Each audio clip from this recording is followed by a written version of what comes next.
예배는 개념이다. 네이버 검색창에서 검색하세요.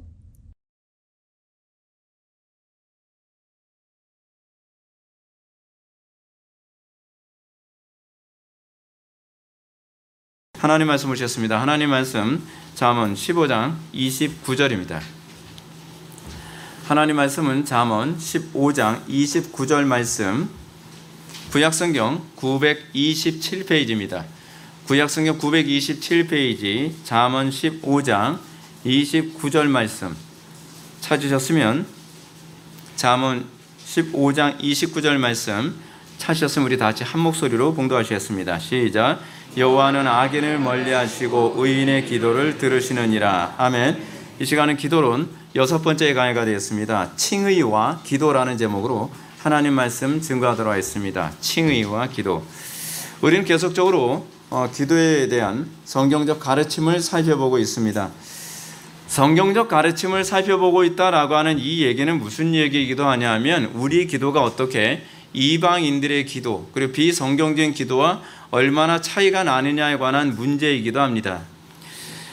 우리가 이제 이 성경적인 기도에 대해서 관심을 가지고 살펴봐야 될 중요한 부분이 있습니다. 그것은 바로 칭의입니다. 칭의. 다른 교회에서는 칭의라는 말을 거의 못 들어보는 경우가 태반인데, 칭의라고 하는 단어를 못 들어봤다고 하는 것은 상당히 비극적인 얘기입니다. 전에 이제 제가 칭의로 신앙을 개혁하라라고 하는 책을 제가 이제 출판사에 맡겼더니 출판사에서 오타가 났다고 전화가 왔어요. 뭔가요? 그랬더니 이 창의 아닌가요? 창의로 신앙을 개혁하라고. 그것도 은혜가 되더라고요. 그래. 창의적이다. 굉장히. 근데 그만큼 그분이 기독교인인데, 기독교인임에도 불구하고 칭의라는 단어를 처음 들어봤다는 거예요. 그런 게 다 있어요? 그런 게 다 있어요? 그런 게 다 있죠. 예. 칭의가 얼마나 중요한 건데요. 칭의라는 이 이슈가 교회사 안에서 수면 위에 올라오면 그때서부터 교회가 개혁되게 되는 현상이 나타났습니다. 칭의라는 주제는, 물론 칭의라는 단어가 성경에는 없습니다. 그러나 칭의라는 단어는 굉장히 성경적이고, 칭의라고 하는 이 교리 체계가 사람들에게 알려지면서 교회가 개혁되어지고 신앙이 개혁되어지고 그리고 세상이 개혁되어지는 역사까지 나타났습니다. 실제로 여러분, 교회사 2000년 역사 동안에 교회가 가사 상태에 빠졌을 때 칭의 교리가 수면 위에 올라오면 교회는 다시 살아났습니다. 그만큼 칭의 교리는 굉장히 중요하고 정확하게 우리가 이해하고 소화해야 될 용어입니다. 그러면 칭의가 뭡니까? 우리가 교회를 어느 정도 다닌 성도들에게도 이 용어가 굉장히 낯설게 들려지는데, 칭의라는 말은 말 그대로 칭할 칭자에다 의로울 의죠. 의롭다 칭한다는 겁니다. 의롭다 칭한다는 이 말에는 무슨 말이 내포되어 있냐면, 악인인데, 죄인인데, 악인보다는 죄인이란 말이 더 적절하겠죠. 죄인인데 이 죄인을 사실 의롭지 않은데 의롭다라고 그냥 불러주는 거예요. 일컫는 거예요. 칭하는 거예요. 근데 여러분, 이 말이 좀 이상하지 않나요? 아니, 죄인이면 죄인이지 왜 죄인을 의롭다라고 칭해요? 죄인이면 죄인인데 왜 죄인을 의롭다라고 그렇게 간주를 하나요? 근데 여러분, 이것이 그냥 의롭다 칭하는 것이 아니죠. 앞에 뭐가 하나 더 붙죠. 믿음으로써, 이자에다가 믿을 신자 쓰죠. 그래서 이신 칭의, 믿음으로써 의롭게 되는 겁니다. 그냥 의롭다고 칭하는 것이 아니라 믿는 자에게만, 아무런 모든 죄인들을 다 의롭다 칭하는 것이 아니라 믿는 자들에게만 의롭다 칭한다라고 하는 것입니다. 공의로우신 하나님이 마치 편법을 행하는 것처럼 보일 수도 있습니다. 아니, 공의로우신 하나님이 어떻게 자기 믿어뒀다고 얼렁뚱땅 저 사람은 의롭다고 해줘? 그냥 의롭다 해주는 겁니까? 우리가 칭의론을 이해하기 위해서 그래서 반드시 이해해야 되는 것이 뭐냐면 대속이라는 교리가 뒤따라오게 되죠. 그냥 아무나 의롭게 칭해주는 것이 아닙니다. 그거를 누군가가 대신 그 죄의 대가를 치른 거죠. 그래서 의롭다 칭하는 겁니다. 근데 누가 그 죄에 대한 대가를 대신 치르셨습니까? 거룩하신 독생하신 예수 그리스도께서 육신을 입고 이 땅에 오셔서 우리가 받아야 될 형벌을 예수님이 대신 다 치르신 거죠. 그걸 우리는 속죄라고 얘기합니다. 주님께서 우리의 죄를 대신 치르셨기 때문에 우리가 죄인임에도 불구하고 우리가 그 죄에 대한 대가를 치르지 않게 된 거예요. 그래서 루터는 뭐라고 얘기하냐면 우리는 의롭게 된 죄인이라고 얘기합니다. 믿음으로써 의롭다라고 칭함을 받았지만 여전히 우리의 실체는 뭐예요? 죄인의 상태라는 것을 잊어서는 안 된다는 겁니다. 우리가 죄인의 상태라는 것을 알게 됨, 그리고 내가 죄인임에도 불구하고 의롭다 칭하셨다라고 하는 건 정말 영광스러운 거 아닙니까? 사형 틀에 딱 가서 우리가 형벌을 받아야 되는데 너 죄인이지만 누군가가 너 대신 죄를 해결해 줬어. 그렇기 때문에 너는 이 죄에 대한 대가를 치르지 않아도 돼 라고 하는 것을 여러분 알게 된다면 감격스럽지 않나요? 근데 그 감격스러움의 밑바탕이 뭐냐면 내가 죄인이라는 인식에서 출발을 해요. 그래서 루터가 그래서 우리는 그냥 의인이 아니라 의롭게 된 죄인이라고 얘기하는 이유가 거기 있는 겁니다. 우리가 죄인이라는 의식이 있어요. 나 같은 죄인을 살려셨어. 나 같은 죄인을 주님께서 형벌 가운데 놔두시지 아니하시고 예수님께서 그 당신의 사랑스러운 아들을 십자가에 못 박아서 죽기까지 사랑하시고 그래서 내가 그 죄에 대한 형벌을 받지 않게 된 거죠. 그래서 내가 죄인이라는 것을 인식이 있을 때에 그 의롭게 되어짐에 대한 감격이 있는 거죠. 거기서 성화가 나오는 것이고 거기서 거룩함이 나오는 겁니다. 우리가 이 칭의 교리를 잘못 이해하는 사람들은 그냥 나는 믿음으로 의롭게 되니까 나는 뭐 믿었으니까 난 지옥은 안 가겠지. 근데 문제는 그런 사람들의 특징이 뭐냐면 자기 자신에 대한 죄인의식이 없어요. 여러분 바울이 뭐라고 얘기합니까? 바울은 신앙이 깊어지면 깊어질수록 나는 죄인 중에 괴수다라고 얘기합니다. 죄인 중에 괴수다, 그거 자책하라는 얘기가 아닙니다. 죄책감에 빠지라는 얘기가 아닙니다. 내가 이렇게 악한 존재인데 나는 정말 그런 말 있잖아요. 까도 죄인인 거예요. 내 속에 의로움을 하나도 발견할 수가 없는 거예요. 뭔가 좀 괜찮다라고 하는 거 까봐도 죄인인 거예요. 근데 그런 죄인인 나를 구원하신 거예요. 그런 죄인인 나에게 하나님께서 구속의 은총을, 속죄의 은총을 나에게 허락하신 거예요. 그러니까 어때요? 감격스럽죠. 내가 죄인됨을 깨달은 만큼 그리스도의 은혜가 더 감격스럽고 내가 죄인이라는 것에 대한 자각이 있는 만큼 예수님을 나를 위해서 십자가에 못 박아 돌아가시게 한 그 아버지의 사랑이 너무 영광스러운 거죠. 그래서 우리는 뭐라고 얘기합니까? 내가 이 은혜를 무엇으로 갚으리이까? 내가 어떻게 해야 하나님께서 나에게 베풀어 주신 그 은혜에 내가 보답할 수 있겠습니까? 이 고백 나오게 되는 게 칭의입니다. 우리가 이 칭의에 대해서 제대로 모르면 그냥 나 뭐 천국은 가는 거지, 나 구원의 확신이 있어요, 그따위 소리나 자꾸 하고 있는 거예요. 나 구원 확신 있으니까 더 이상 건드리지 말아요. 그따위 소리 하는 인간들의 특징이 무엇입니까? 내가 죄인이라는 걸 몰라요. 내가 어떤 상태에서 구원받은 존재인지에 대한 인식이 없어요. 그래서 제가 여러분들한테 그따위 소리라는 거 얘기하는 거예요. 그건 그따위 소리예요. 그건요, 내 속에 죄인이라는 인식 없이 의롭게 되면 없습니다. 여러분, 칭의됨의 가장 큰 전제는 무엇이냐면 내가 죄인되고 내가 얼마나 무능한 존재인데에 대한 자각, 그 가운데서 다윗의 자손 예수여 나를 불쌍히 여기소서라고 하는 주의 이름을 부르심. 그래서 여러분들 어떻게 생각합니까? 여러분들 우리 교회 와서 제일 고달픈 게 뭐예요?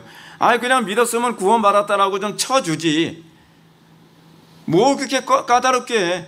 뭐 그렇게 우리가 죄인이라는 걸 깨달아야 되고 내가 죄인이라는 각성이 전제되어야 되고, 다른 교회는 그렇게도 안 하더만. 그러니까 다른 교회 상당수의 교인들이 믿음으로 구원받았다, 구원 확신이 있다라고 하는데 엉뚱한 짓 하고 돌아다니는 거예요. 하나님을 영화롭게 하는 삶을 사는 것이 아니라 정말 무율법주의적인 삶을 살아가면서 뭐라고 해요? 그래도 믿음으로 구원받는 것이 행위로 구원받는 것입니까? 그런 소리 하는 거죠. 그거 잘못 가르쳐서 그래요. 그럼 믿음으로 구원받는다는 것이 무슨 소리인지 잘 모르는 거예요. 어떤 사람이 믿음으로 구원을 받습니까? 절박한 사람이죠. 절박한 사람. 내 의로는 결코 구원받을 수 없다는 것을 절박하게 깨달은 사람, 내 힘으로는 결코 구원받을 수 없다고 하는 그 무능함을 절박하게 깨달은 사람이 최종적으로 붙들게 되는 게 그게 믿음이에요.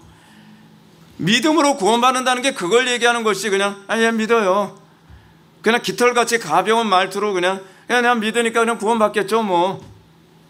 모자만 안 붙여도 진짜 화가 안 나는데, 그러면서 그걸 구원이라고, 그게 의롭다 칭함이라고 자꾸 생각하는 거예요. 여러분, 루터가 의롭게 됨을 경험할 때 어떻게 의롭게 됨을 경험했습니까?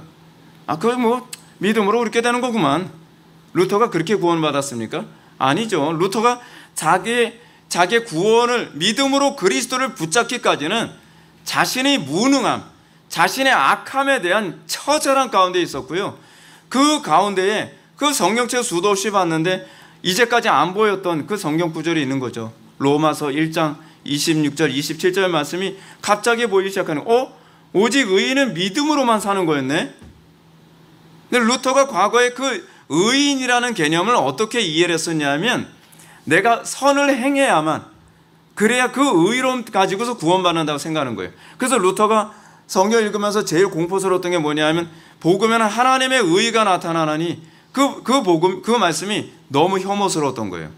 왜냐하면 그 복음에 하나님의 의가 나타나서 내가 죄인이라는 걸 자꾸 정죄하는 것으로 보였다는 거죠. 그래서 난 하나님이 너무 무서운 거예요. 왜냐하면 내가 죄인이라고 하나님께 자꾸 정죄를 하니까. 근데 복음에 나타난 하나님의 의는 예수 그리스도라는 걸 알게 됐어요. 그럼 내가 예수 그리스도의 의를 덧입어서 내가 의롭다 칭함을 받게 되었다는 것을 알고 나서, 정말 내가 이것을 뭐로 내가 보답할 수 있겠습니까?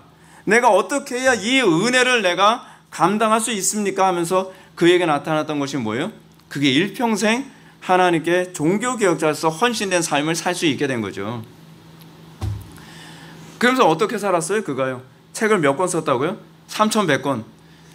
그게 예수 그리스도의 은혜로 말미암아 내가 의롭다 됐단, 내가 죄인임에도 불구하고 의롭다 칭함을 받았다라는 것을 깨닫게 된 자에게 나타난 고백 아닙니까? 일평생 기도의 삶을 살아가고 일평생 온몸이 종합병원인 삶을 살아가면서도, 하나님 그래도 나 이 정도 했으면 잘한 거 아니에요? 그런 삶이 아니라, 하나님 그래도 내가 무엇으로 주님께 보답할 수 있겠습니까? 내 늙고 병든 몸이나마 주님께 더 헌신하기 원합니다. 의인으로서의 그 고백이 아니죠. 죄인 된 자, 그런 고백, 그게 진짜 칭의가 무엇인지 아는 거예요. 그래서 칭의 교리가 신령소에 박히면 역사가 일어나는 거예요. 변화가 일어나는 거죠. 개혁이 일어나는 겁니다.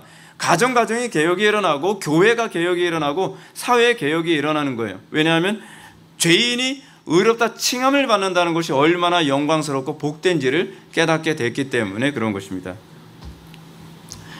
근데 우리가 이 칭의를 생각할 때 그래서 좀 착각하면 안 되는 것이 뭐냐면, 칭의는요, 우리가 의로운 사람이 됐다는 것이 아니에요. 칭의 교리가 궁극적으로 목표라는 바가 뭐냐면, 그 신분의 변화를 통해서 이제는 하나님과 교제할 수 있는 사람이 됐다는 것입니다. 왜냐하면 죄인은 하나님과 교제할 수 없기 때문에. 우리가 하나님과 교제할 수 없는 이유가 뭐예요? 우리가 신분 때문에 그런 것 아닙니까? 신분이 죄인이라는 신분을 가지고서는 하나님께 나아갈 수 없기 때문에. 그래서 하나님께서 우리가 하나님께 나아갈 수 있는 신분으로 우리를 만들어 주시기 위해서 예수 그리스도 통해 죄인인 우리를 의롭다 칭하시고, 우리가 소위 지성소를 찍고 그 안에 들어갈 담력을 얻게 되는 거죠. 그렇죠? 그래서 우리가 주님과 교제하게 된 겁니다. 그래서 주님과 교제하게 된 것이 뭐로 나타나요? 하이델베르크나 웨스트민스터 신앙고백서에서 얘기하는 게 무엇입니까? 기도와 말씀에 대한 순종, 율법에 대한 순종으로 나오는 거죠. 기도와 율법은요, 죄인이 하나님과 교제하게 됐다는 것을 보여주는 외적인 표징이에요. 기도 죽어라고 안 하고, 하나님 말씀대로 죽어라고 순종 안 하면서, 그래도 내가 믿었습니다. 그거는요, 내가 의인이라는 걸, 내가 죄인이라는 걸 인식하지 못하면서 칭의 교리를 머리로만 안 사람들이 나타나는 특징이에요. 칭의 교리를 진정으로 한다면 그 하나님께 대한 감사가 따라오게 되는 것이고요. 그 감사가 뭐예요? 율법에 대한 순종과 기도 생활을 통해서 하나님과 교제하는 걸 기뻐하는 거죠. 여러분, 왜 우리가 본성적으로 기도하기 그렇게 싫어하는지 아십니까? 왜냐하면 하나님하고 교제하는 게 싫거든요. 근데 우리가 의롭게 된 죄인이 되고 나면 그냥 하나님과 교제하는 게 기뻐지는 거죠. 그래서 우리가 예배하는 것이 우리에게 기쁨이 되고, 왜 예배가 왜 기쁨이 되겠습니까? 예배에는 기도와 말씀이라고 하는 하나님께 대한 감사의 표현의 이 요소가 가득 담겨져 있기 때문에 그렇습니다. 그래서 종교개혁자들, 특히 칼빈 같은 사람들은 뭐라고 얘기하냐면, 하나님의 은혜의 방편으로서 가장 강력하게 주어진 것은 예배라고 말하는 겁니다. 예배를 등한시하면서 여러분들이 성령 충만할 수가 없어요. 예배를 등한시하면서 여러분들이 신앙이 좋다 얘기할 수 없어요. 저는 예배를 등한시하면서 신앙이 좋다고 하는 말에는 전 속질 않습니다. 그건 인정할 수 없어요. 왜냐하면 그거는 은혜의 방편이 아니니까. 은혜의 방편을 무시하면서 우리는 성령 충만해질 수가 없기 때문에 그런 거거든요. 근데 여기서 우리가 좀 주의해야 될 것이 있습니다. 그것은 하나님, 다시 말해서 초월자이신 신과 교제할 수 있는 합법적 신분이 돼서 교제할 수 있게 됐다는 것은요, 무슨 신비적인 체험에 빠질 수 있게 됐다는 것을 의미하는 것이 아닙니다. 물론 우리에게서 신비적 체험이 동반됩니다. 동반되기도 합니다.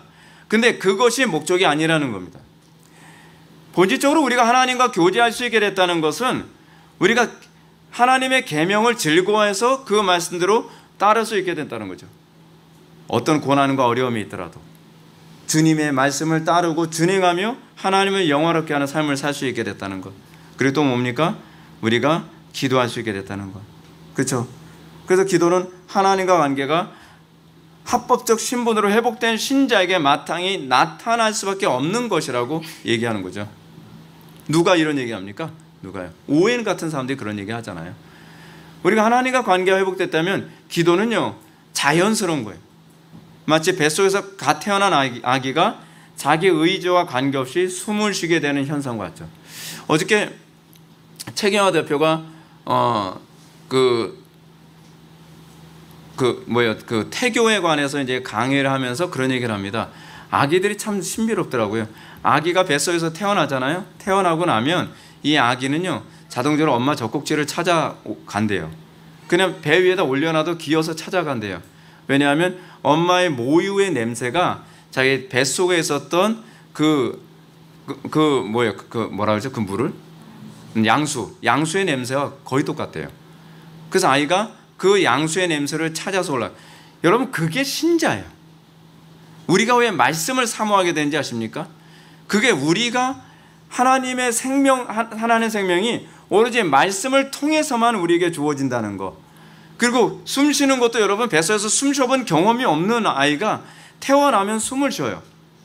근데 제가 어저께 강의 들으면서 굉장히 은혜가 됐던 게 하나 있어요. 여러분들 회심하는 게 굉장히 어렵죠.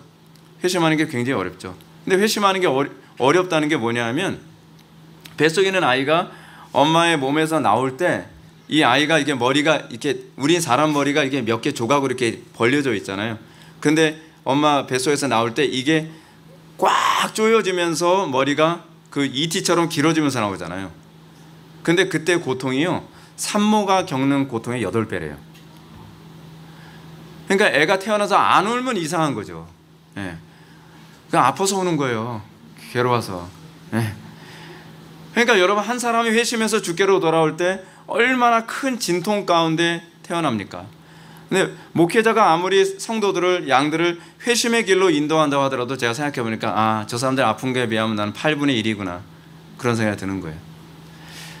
근데 여러분, 우리가 그 과정을 통해서 태어나면서 어떻게 해요?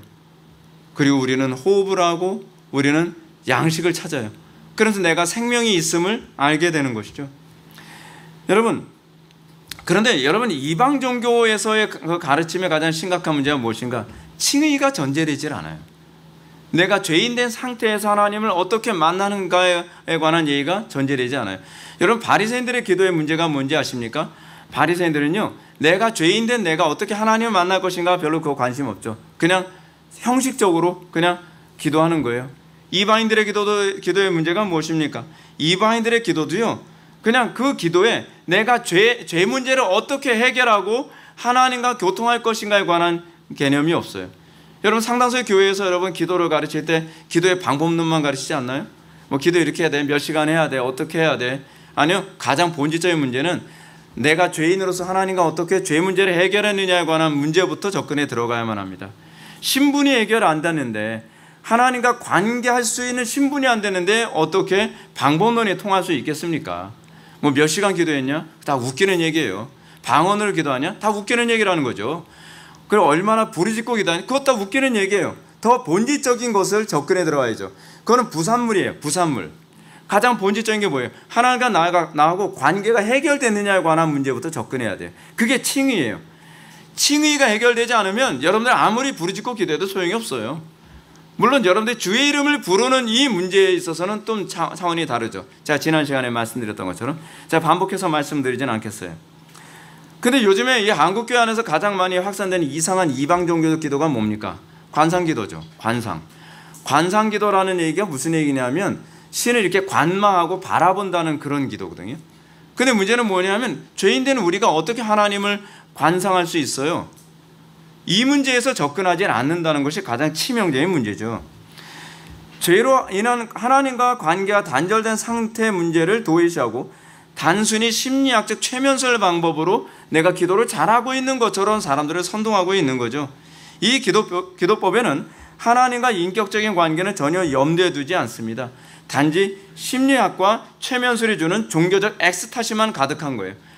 그래서 어떻게 해요? 호흡법 얘기하고 그리고 반복해서 중언부언 같은 말 반복하고 그런 거 많이 하잖아요. 이 관상기도의 가장 심각한 문제점은 뭐냐면 인간론입니다. 인간은 어떻게 바라보느냐. 여러분 우리가 하나님께 기도한다 또는 우리가 신앙생활한다 했을 때 우리가 가장 중요한 두 가지는 분명하게 해결되어져야만 합니다. 그것은 신론과 인간론입니다. 하나님이 어떤 분인지 알고서 우리가 하나님과 관계해야 될 게 아니에요. 그리고 내가 어떤 존재인지를 알고 하나님과 관계해야 될 게 아니에요. 그리고 그 관계를 알고 나면 어떻게 해요? 중보자론이 당연히 나오는 거죠. 그렇죠? 근데 문제는 신론에 대한 인식도 없고 인간론에 대한 인식이 없으니까 중보자론에 대해서도 관심이 없게 되는 거예요. 그러니까 기독론이 자꾸 무시되는 거죠. 그리스도론. 문제는 이 관상기도에게 있어서 그런 문제가 그대로 노출되어 있다는 겁니다.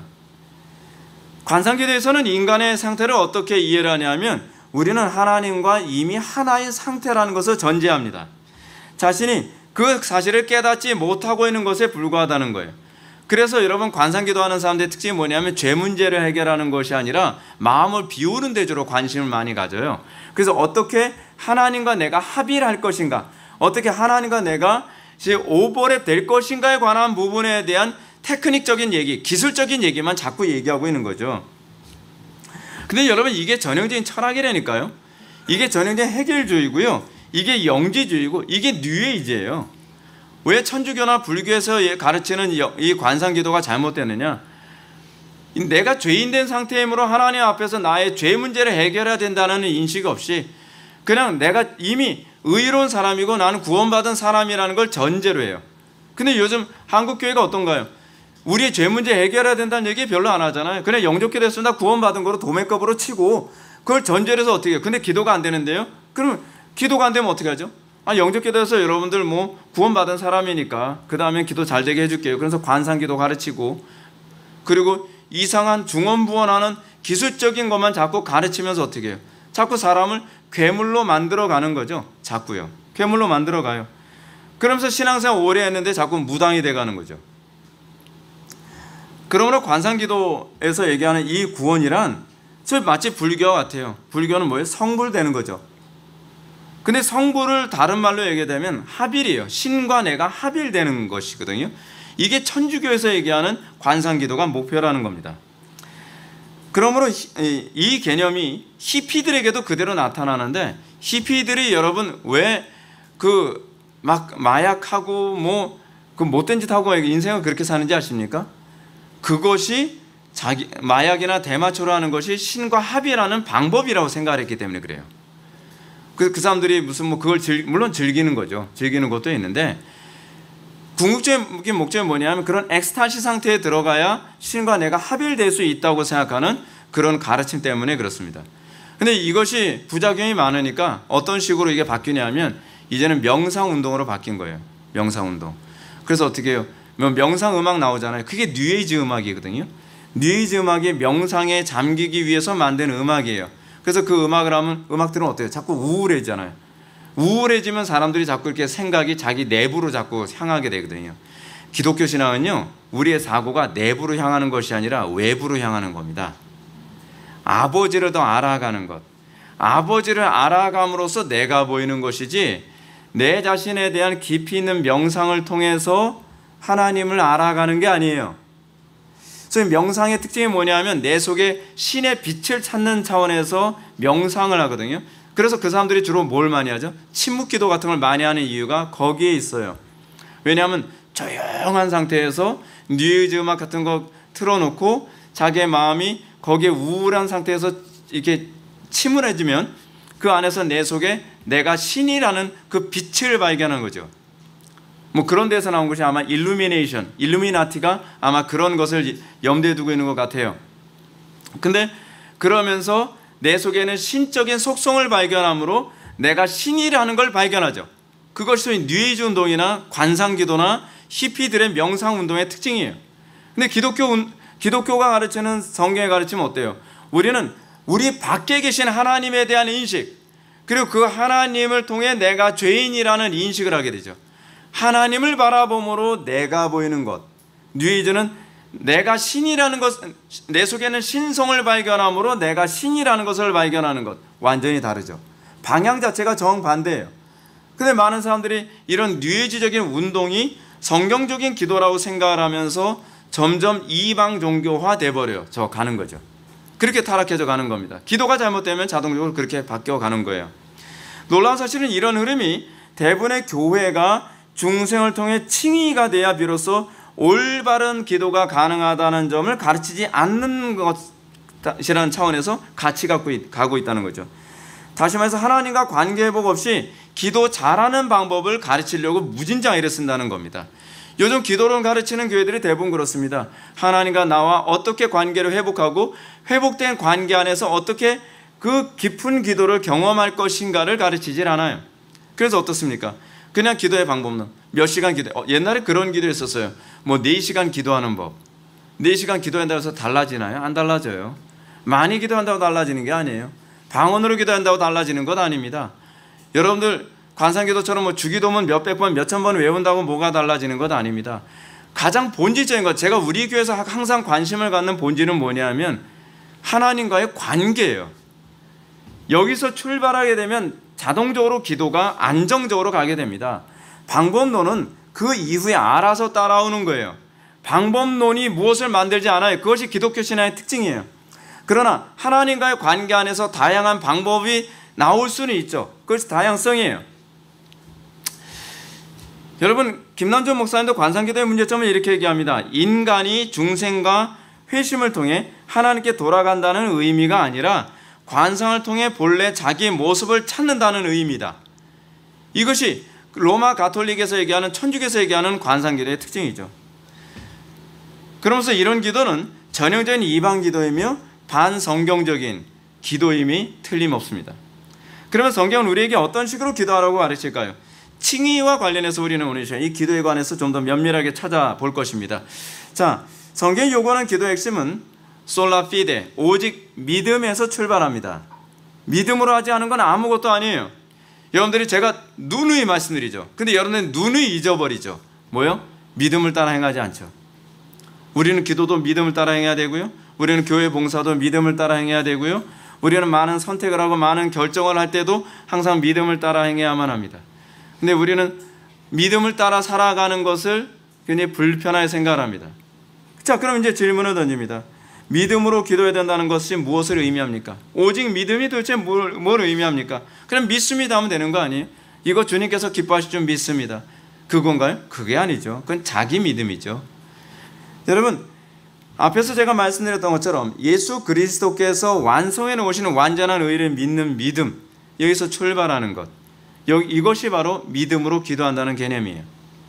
기도는 그리스도의 대속의 은총으로 말미암아 우리가 거룩하시고 한치 어둠도 없으신 하나님 앞에 나아가게 됐다는 믿음에서 출발해야만 합니다. 우리가 하나님의 존전에 설 수 있는 것은 오로지 그리스도께서 완성해 놓으신 완전한 의 때문에 가능한 것이지, 내가 뭔가 의롭게 살았기 때문에 하나님께 나아갈 어떤 자격이 부여된 것이 아닙니다. 우리가 하나님의 존전에 나아갈 수 있는 이 완전한 의는 어떻게 우리가 얻을 수 있습니까? 믿음으로만요. 그리스도의 의를 덧입을 때라야만, 그리스도로 옷 입을 때라야만 우리는 하나님 앞에 나아갈 수 있는 담력을 얻게 됩니다. 구약의 대제사장이 지성소에 들어갈 때 대제사장 옷을 입고서 들어가잖아요. 대제사장의 옷은 사실은 그리스도를 예표로 하는 옷, 그 내용들이거든요. 그리스도를 옷 입어 아버지 앞에 나아가는 것. 여러분, 그것이 우리가 이 땅을 살아가는 거죠. 진정한 대제사장은 예수 그리스도시죠. 그런 차원에서 대제사장은 예수 그리스도의 예표이지만 우리가 그리스도와 연합이라는 관점에서 본다면 그리스도를 옷 입고 우리가 아버지 앞에 나아가는 또는 지성소에 들어갈 수 있는 담력을 얻게 됨을 의미하죠. 그래서 구약의 대제사장들도 믿음으로 들어가지 않으면 그 안에서 죽었어요.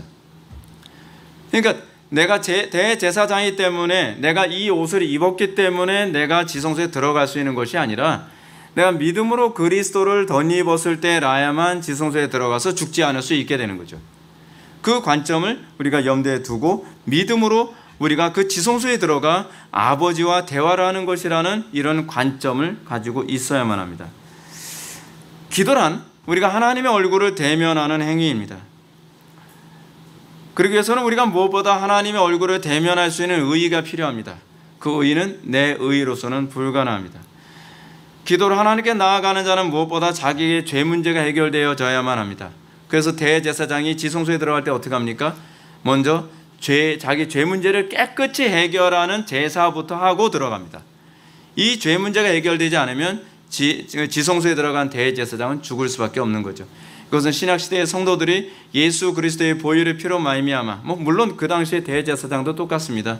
이 예식 자체가 그를 구원해 주진 않아요. 그가 믿음으로 피 뿌리는 예식을 했을 때라야만 들어갔을 때 죽지 않는 거죠. 이렇게 하나님과의 관계 안에서 신분적 해결이 되고 난 다음에 우리가 담대히 지성소에 들어갈 수 있게 되고 아버지를 대면할 수 있게 되는 것입니다. 제 문제를 해결하지 않고 특별한 수행 방식으로 기도한다는 것은 성경의 논리에 합당하지 않고요. 이런 거짓된 가르침은 오히려 우리로 하여금 하나님으로부터 더 멀어지게 만듭니다. 하나님은 결코 죄인의 기도를 듣지 않으십니다. 오늘 본문 말씀 잠언 15장 29절 말씀처럼 여호와는 악인을 멀리하시고 의인의 기도를 들으시느니라. 여호와께서는 악인의 기도를 듣지 않으십니다. 여러분, 우리 주변에 그런 사람도 있지 않나요? 기도 무지 많이 하고 응답 잘 받고 기사와 이적 행하는데 인생은 사는 거 보면 개차발이에요. 도덕성 꽝이에요. 전에 이 매스컴에 이제 그런 얘기가 올라왔는데 어떤 여자 목사님, 제가 여자라는 부분을 강조해서 얘기하는 건 아니에요.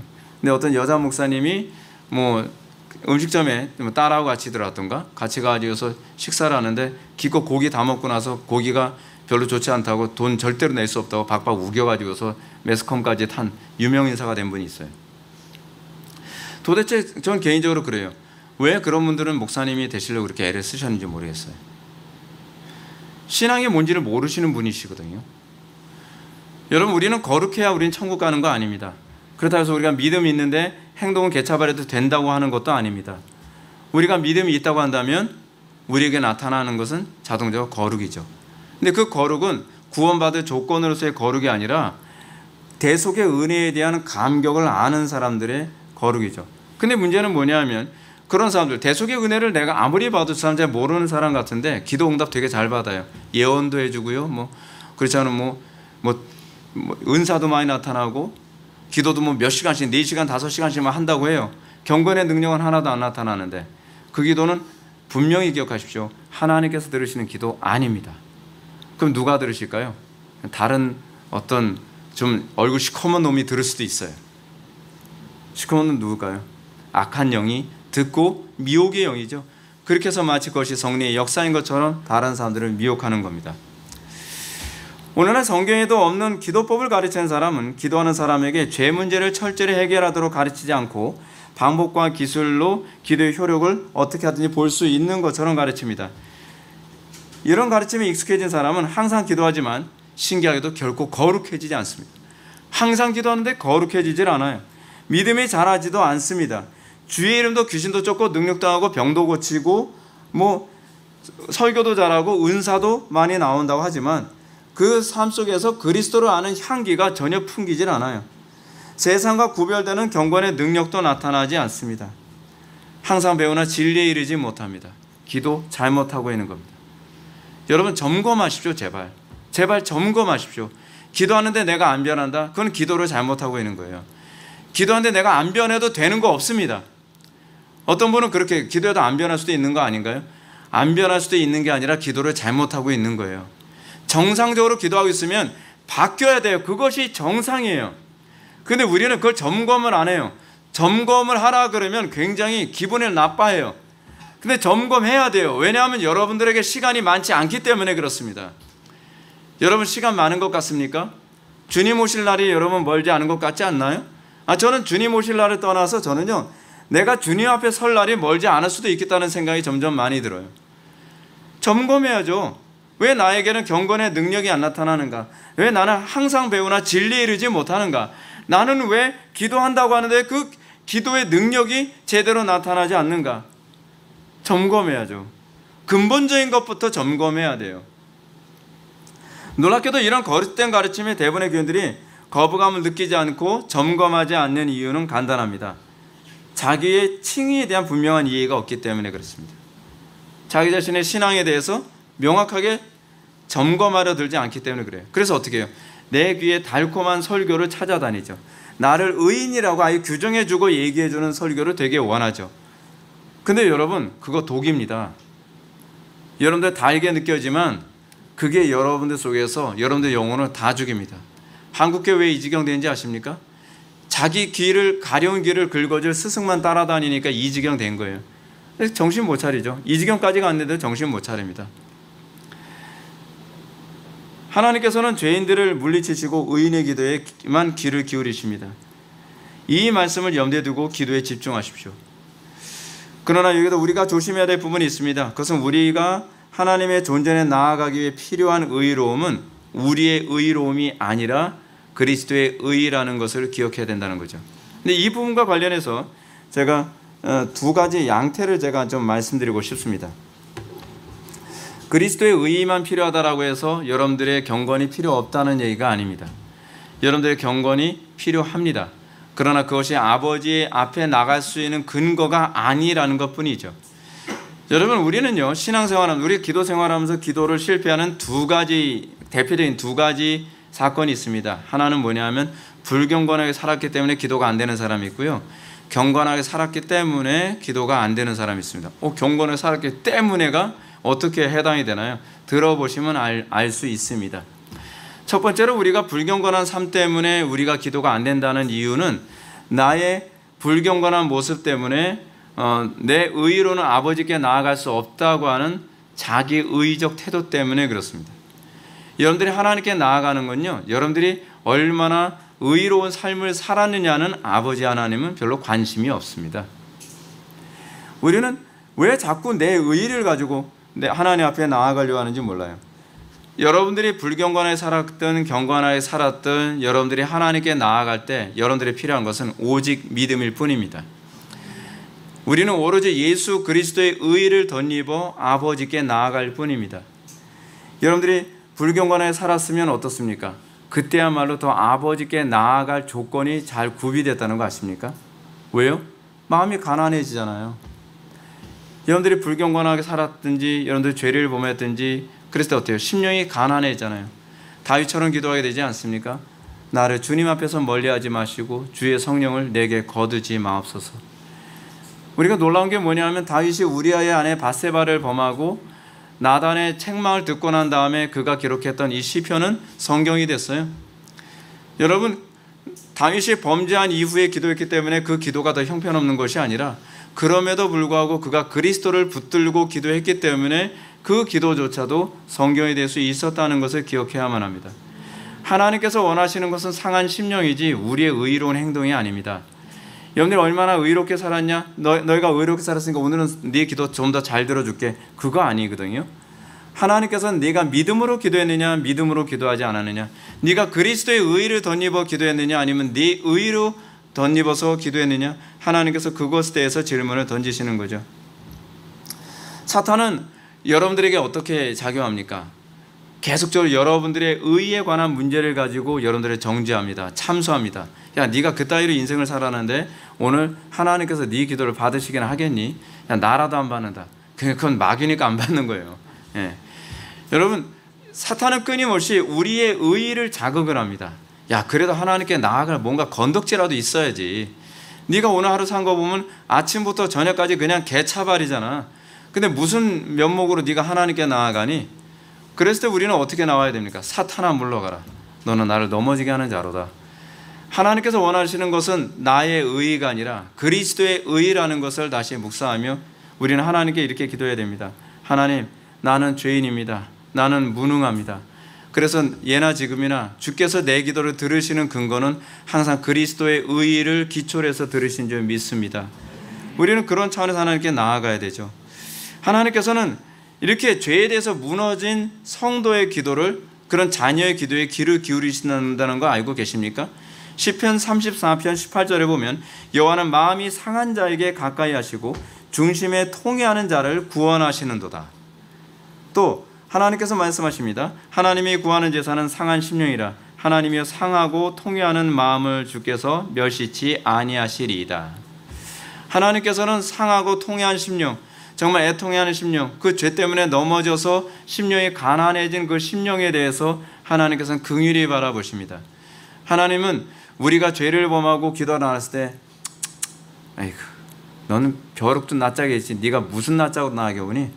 그러지 않는다는 거죠. 여러분, 탕자의 비유를 기억해 보십시오. 탕자가 죄 짓고 돌아왔을 때 야 네가 무슨 면목에 나한테 왔니? 그러지 않으시죠. 탕자가 와서 오히려 아버지 저는 죄인입니다. 아버지 저는 아버지께 아무것도 내세울 자격이 없습니다. 근데 하나님께서 원하시는 게 뭐죠? 네가 돌아왔으니 내가 잔치를 베풀리라. 하나님께서는 우리가 아무리 불경건에 살았다 할지라도, 하루를 실패했다 할지라도, 아닌 일주일을 실패하고 한 달을 실패했다 한다 할지라도 하나님께서는 찾아오는 그 자녀들을 긍휼히 여기시고 그 기도를 들으시고 오히려 다시 일으켜 세워주시길 원하십니다. 제가 누누이 말씀드리는 거지만 여러분들이 가장 잘못하는 것은 일어나지 않는 것이지 넘어지는 게 아닙니다. 우리는 끊임없이 넘어집니다. 그러나 우리는 넘어지는 것은 괜찮지만 일어나지 않는 것은 괜찮지가 않습니다. 우리가 넘어지는 것은 항상 하는 일입니다. 왜냐하면 우리는 약하기 때문에 그렇습니다. 하나님도 아십니다. 그러나 일어서지 않는 것은 하나님을 더 이상 믿음으로 다가가지 않겠다는 얘기거든요. 그렇기 때문에 여러분들 넘어졌다고 사탄의 참소에 귀를 기울이지 마시고 넘어지더라도 다시 그리스도의 의의를 그리고 하나님의 긍휼히 여기심을 바라보며 일어서는 저와 여러분들 되기를 바랍니다. 여러분, 두 번째로 하나님께서 우리의 기도를 듣지 않게 되는 이유가 무엇이겠습니까? 그건 뭐냐면 우리의 의 때문입니다. 우리가 자신의 경건한 행위 때문에 기도를 실패하는 경우를 우리 많이 보게 됩니다. 어떤 분은 그런 얘기합니다. 물론 저도 많이 겪었던 부분입니다. 하루를 굉장히 경건하게 살았어요. 아침부터 뭐 성경 열심히 보고 경건하게 살고 규칙적으로 살고 정말 이 정도면 난 거의 천사가 다 된 것 같아.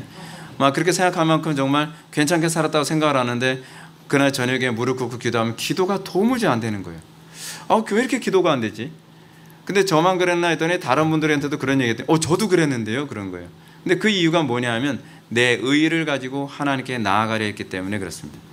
우리가 얼마나 개차발로 살았든지 우리가 얼마나 의롭게 살았든지 하나님 앞에서 보시기엔요 도토리 키재기입니다. 하나님 보시기엔요 그게 그거야. 넌 조금 경건하게 살았다고 너는 그렇게 생각할지 모르지만 내가 보기에는 다 가치 없을 정도로 너희의 의의는 누더기 같아 라고 주님은 그렇게 보시죠.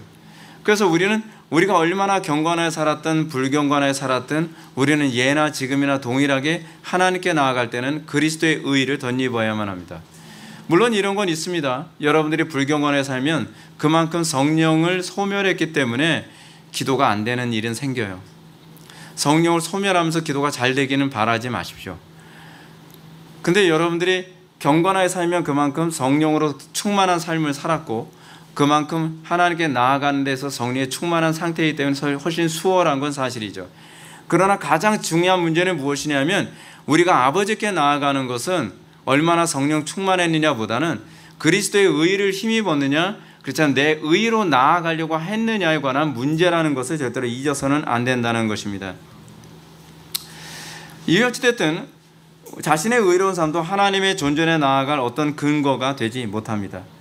경건하게 살았다고 하더라도 그 일은 여전히 하나님 앞에서 심판받아 마땅한 죄인의 삶일 뿐입니다. 우리가 삶의 매 순간순간마다 하나님의 존전에 서기 위해 필요한 것은 오로지 그리스도의 의일 뿐입니다. 그리스도의 의를 힘입지 않고서는 아버지 앞에 설 어떤 존재도 성립되지 않습니다. 그러나 앞에서 언급했던 관상기도는 철저히 자기 의를 기초로 한다는 점에서 그 문제가 심각합니다. 예수님의 지적처럼 그들은 말을 많이 하여야 하나님께서 들으신다고 생각을 합니다. 그리고 말을 많이 하여야라고 하는 이런 얘기는 또한 우리가 많은 시간을 기도해야 하나님께서 들으실 것이다 라고 생각하는 것과 별반 차이가 없죠. 많은 사람들이 자꾸 착각하는 게 뭐냐면 너 기도를 적게 해서 그래. 물론 기도를 적게 해야 된다는 얘기는 아닙니다. 그러나 기도를 많이 해야 하나님께서 들으신다고 생각하는 것, 또는 기도를 오래 해야 하나님께서 들으실 거라 생각하는 것은 저는 이제 이방 종교적인 사고방식이라는 것 또한 기억해야만 합니다. 우리는 하나님과 친해서 말을 많이 하게 되는 것이죠. 마치 이거와 똑같습니다. 여러분 친한 사람과 같이 있으면 말을 많이 하게 됩니까? 아니면 말을 적게 하게 됩니까? 말을 많이 하게 되죠. 얘기 오래 하게 되죠. 근데 우리가 생각을 바꿔서 한번 해봅시다. 말을 많이 해야 친해지나요? 시간을 오래 같이 있어야 친해지나요? 뭔가 영적으로 잘 맞지 않고 생각도 안 맞는 사람하고 오래 있으면 그만큼 원수 될 수 있는 확률이 더 많아져요. 얘기하는 것 자체가 다 상처가 되고 오래 있으면 있을수록 더 주먹 싸움으로 갈 확률이 점점 높아져요. 궁극적으로 하나님과 관계가 좋아서 오래 기도하는 것과 내가 오래 기도해서 하나님과 관계가 좋아진다는 건 완전 딴 얘기죠. 하나님과 관계가 좋아서 오래 기도하는 거야말로 정말 퍼펙트죠. 정말 좋은 거죠. 근데 문제는 뭐냐면 내가 하나님과 올바른 관계, 좋은 관계에 있는지도 점검이 안 된 상태에서 무조건 기도 많이 하고 무조건 오래 기도하고 그리고 맨날 4시간 기도하는 법, 4시간 기도해서 뭐에 써먹으려고요? 그 사람도 이렇게 얘기합니다. 루터가 4시간 기도했고 요한 웨슬리가 4시간 기도했으니까 우리도 4시간 기도하면 동일한 역사가 나타난다. 이야, 참 사람들이 왜 이렇게 바보 같을까요? 루터가 왜 4시간 기도할 수 있었고 요한 웨슬리가 왜 4시간 기도할 수 있었는지에 대해서는 생각을 안 해요. 항상 표면적인 거, 율법적인 거, 형식적인 거. 간혹 가다가 사람들이 이제 우리 교회 와서 그런 얘기합니다. 목사님 교회는 어떻게 해서 애들이 이렇게 경건하게 예배할 수 있게 됐나요? 그럼 자꾸 어떤 프로그램 사용했냐요? 어떤 교육을 사용했냐요? 자꾸 방법론을 자꾸 물어봐요. 방법론이 아니거든요. 관계거든요. 관계. 근데 이 관계라는 말을 이해를 못해요. 관계라는 말을. 그러니까 가정 세미나 같은 거 하시는 분들이 이 본질을 잘 깨닫지 못하는 분들은 자꾸 어떻게 합니까? 아내에게 이렇게 해줘야 좋다, 저렇게 해줘야 좋다. 근데 그렇게 해서 문제가 아니거든요. 더 본질적인 문제, 그 관계의 본질이라고 하는 부분을 관심을 안 가지면 안 되죠. 여러분 하나님과 관계도 안 된 상태에서 나는 너무 바쁘기 때문에 루터처럼 난 4시간 기도한다. 아무짝에 소용없습니다. 관계가 돼 있기 때문에 루터는 그것을 선택하게 되는 거죠. 관계가 안 되는 사람은요 그렇게 안 됩니다. 되지도 않아요 사실은요. 그렇게 한다고 하더라도 루터 같은 결과가 안 나와요. 루터 같은 열매가 안 나온단 말이에요. 왜냐하면 본질은 관계이기 때문에. 칭의론의 핵심은 무엇이냐면 관계예요. 관계. 내가 막 살아도 천국 간다는 얘기가 아니라 하나님과 내가 어떤 관계 가운데 들어갔느냐에 관한 얘기가 칭의거든요.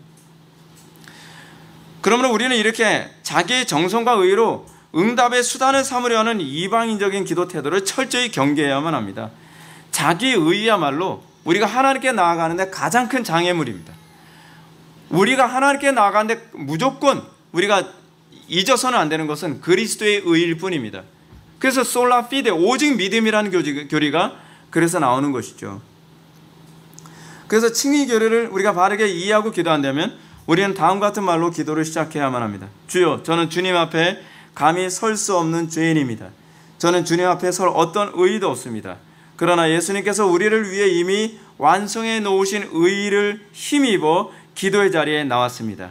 오늘 이 시간 그리스도의 의를 힘입어 아버지의 존전에 나아갈 담력을 주시고 우리의 기도를 듣고 응답해 주옵소서. 여러분들이 이렇게 기도를 들어가셔야만 할 것입니다. 기도하시겠습니다. 고맙고 자비로우신 하나님, 주님께서 우리를 위해서 예수님을 이 땅에 보내주시고 또 우리의 죄를 대속하셔서 우리를 구원해 주심을 감사하나이다. 우리가 그 은혜를 힘입어 그 의의를 힘입어 우리가 날마다 믿음으로만 살게 하여 주시고 날마다 그 안에서 우리가 아름다운 열매를 맺을 수 있도록 은혜 베풀어 주옵소서. 예수님의 거룩하신 이름으로 기도드립나이다. 아멘.